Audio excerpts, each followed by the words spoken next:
মোদি আর Trump বৈঠকের পরে মাথায় আকাশ ভেঙে পড়ল বাংলাদেশের। প্রবল চাপে পড়ে গেছে মোহাম্মদ ইউনূস। যা বলার বলেই দিলেন ট্রাম্প। হ্যাঁ বন্ধুরা, নরেন্দ্র মোদি এবারে মার্কিন সফরে ডোনাল্ড ট্রাম্পের সঙ্গে কি নিয়ে আলোচনা হলো তা নিয়ে কৌতূহল ছিল বাংলাদেশিদের, বিশেষ করে তাদের। আর এবার সেই খবর সামনে আসতেই পুরো মাথায় হাত পড়ে গেছে ইউনূস চাচার। আমেরিকার সফরে ভারতের প্রধানমন্ত্রী নরেন্দ্র মোদীর সঙ্গে মার্কিন প্রেসিডেন্ট ডোনাল্ড ট্রাম্পের আলোচনা হয়ে উঠল বাংলাদেশের প্রসঙ্গ।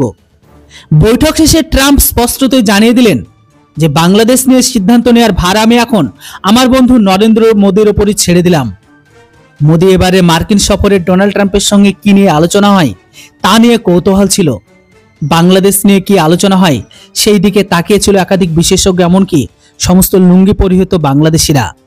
আর সেই বৈঠক শেষে বাংলাদেশের বিষয়ে যে কোনো পদক্ষেপের ভার সম্পূর্ণ ছেড়ে দিল ট্রাম্প, বা পুরোপুরিটাই মোদির ওপর। যে কারণে বাংলাদেশের অন্তর্বর্তী সরকারের প্রধান উপদেষ্টা মোহাম্মদ ইউনূসের ওপর চাপ আরো বাড়বে বলে মনে করছে একাধিক বিশেষজ্ঞগণ। আপনাদের বলে দিই, বৃহস্পতিবার ট্রাম্প আর মোদির বৈঠকের কিছুক্ষণ আগে বাংলাদেশের প্রধান উপদেষ্টা ইউনূসকে ফোন করেছিলেন ট্রাম্পের বন্ধু ইলন মাস্ক। তাদের মধ্যে কি কথা হয়েছিল সরাসরি জানায়নি বাংলাদেশ প্রশাসন, তবে মনে করা হচ্ছে ব্যবসায়িক ডিল নিয়ে কথা হয়েছে দুই দেশের মাঝে। হোয়াইট হাউস বাংলাদেশের বিষয়টিতে হস্তক্ষেপ নাও করতে পারে বলে আগে থেকে ইঙ্গিত মিলছিল। এই দিন এক প্রশ্নের উত্তরে ট্রাম্প জানিয়ে দেন যে আমেরিকা বাংলাদেশের সঙ্গে কোনোভাবে জড়িত নয়। বাংলাদেশের বিষয়টা তিনি পুরোপুরি প্রধানমন্ত্রী নরেন্দ্র মোদীর উপর ছেড়ে দিলেন। প্রধানমন্ত্রী নরেন্দ্র মোদী যে সিদ্ধান্ত নেবে সেটাকে সমর্থন করবেন ট্রাম্প। বাংলাদেশের সমস্যা সমাধান করার বিষয়টা আমি এখন প্রধানমন্ত্রী মোদীর উপর ছেড়ে দিলাম, এমনটাই তার স্পিচে বলে দিয়েছে ট্রাম্প। তবে আপনাদের বলে দিই, ডোনাল্ড ট্রাম্প দ্বিতীয়বার হোয়াইট হাউসে পা রেখে প্রথমেই বাংলাদেশকে সমস্ত সাহায্য বন্ধ করে দেওয়ার কথা ঘোষণা করেন। ভারত বাংলাদেশ সম্পর্কে টানাপোড়েনের মধ্যেই ঢাকার উপর চাপ বাড়ায় আমেরিকা। বাংলাদেশের সব খাতে আর্থিক সহায়তা বন্ধ করে দেয় হোয়াইট হাউস। বাংলাদেশের শিক্ষা, স্বাস্থ্যক্ষেত্র কয়েকশো কোটি টাকা সাহায্য করে আমেরিকা।